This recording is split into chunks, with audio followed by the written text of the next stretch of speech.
السلام عليكم ورحمة الله وبركاته. بسم الله الرحمن الرحيم، والصلاة والسلام على سيدنا محمد، اللهم صل وبارك عليه. ازيكم يا حبايبي، عاملين ايه؟ يا رب يكونوا بخير. النهاردة ان شاء الله هنعمل احلى واطعم وارخص طعمية، احلى من بتاعة المطاعم.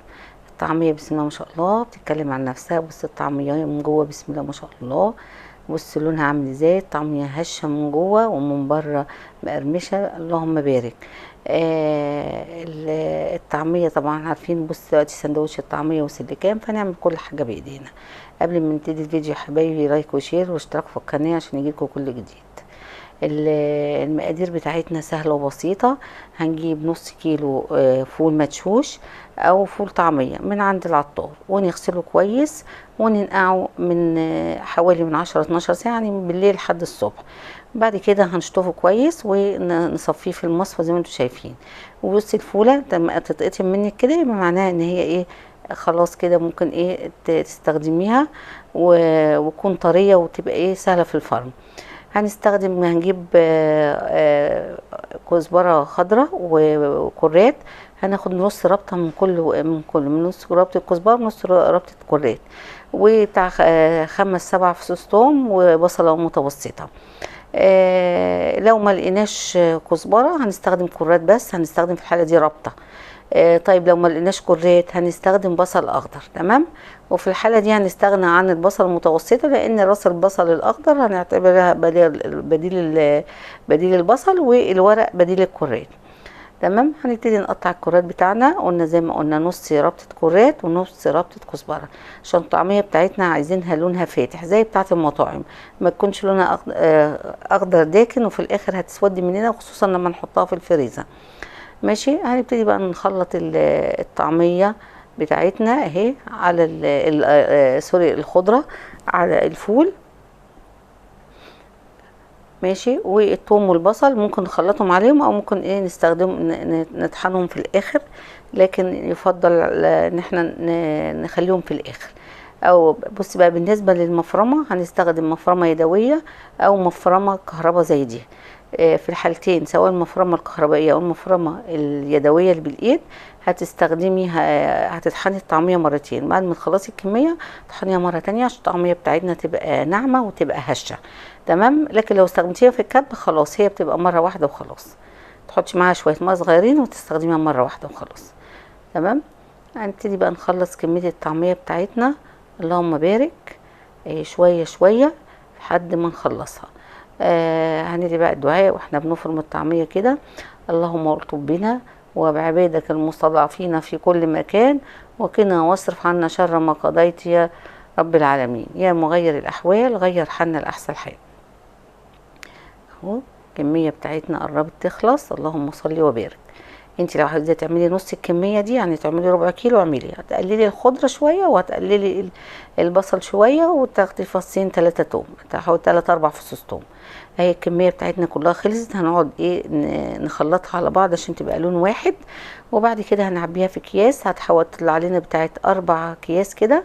والطبق اللي احنا هنبتدي ايه نحمره في الزيت.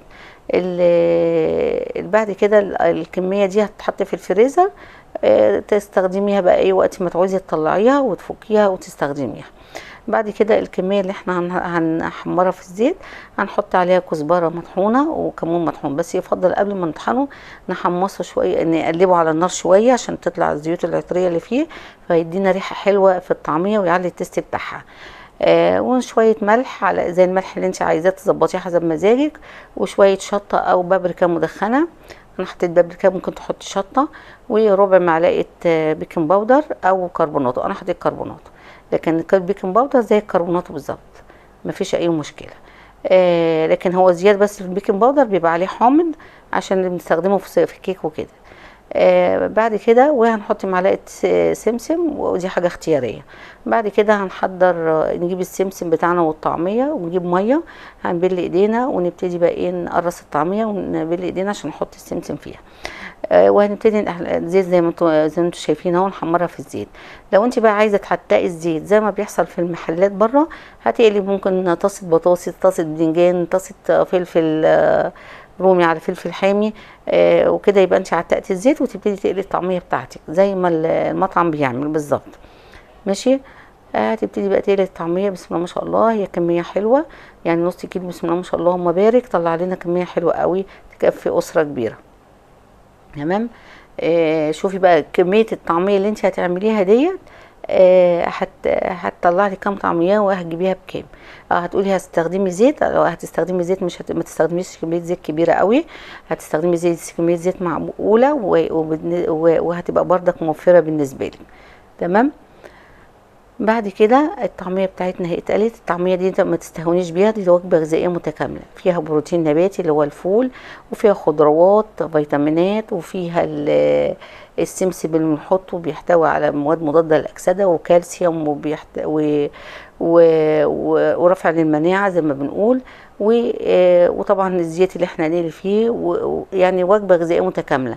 هنبتدي بقى نحضر السندوتشات بتاعتنا. عاملين طحينه، معلقه طحينه كبيره على شويه ميه دافيه على معلقه خل على نص ليمون على فص ثوم على شويه فلفل اسود وشويه كمون، هتعملي احلى طحينه.